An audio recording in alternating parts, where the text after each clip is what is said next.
What is up, y'all? So I was visiting with a client last week, and this guy also happens to be a coach at this gym that I work out at. And we were sitting there noticing that like a bunch of the classes were looking really skimpy. In fact, there was this one class that usually has like 15 or 20 people in it, and it had one person. And we were like, what the heck's going on? And this coach slash client of mine said, well, everybody's getting sick. They're dropping like flies, you know, cold, flu, COVID. And then I thought to myself, I was like, man, it's been a long time since I've been really sick. Like I'm thinking like 5 or 6 years. And he was like, it's been over 3 years since I've been sick too. And I was like, well, so what happened 3 years ago that contributed to you not getting sick anymore? What do you think? And he said, well, that's when I first started learning how to eat real food with you. And I was like, that's what I try to teach people. Now, why is it so hard for people to understand that real food is so powerful for the immune system and that it contributes to you not getting sick as often and not getting sick as severe? And he said, because I think it's because they have a hard time believing that the solution that they're looking for is so simple, because we're so used to complicated answers. Now, this is what I would like to share with you. Eating real food is the most powerful thing that you can do for your immune system. Now, why is that?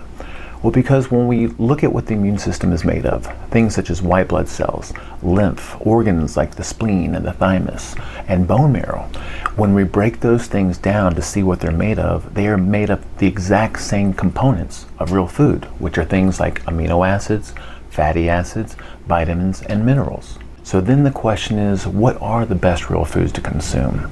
Well, we'd say start with the basics. At the top of the list should be animal foods, things such as beef and pork and poultry and shellfish.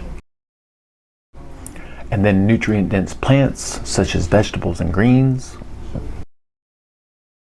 And then finally, traditional fats such as butter, lard, and tallow.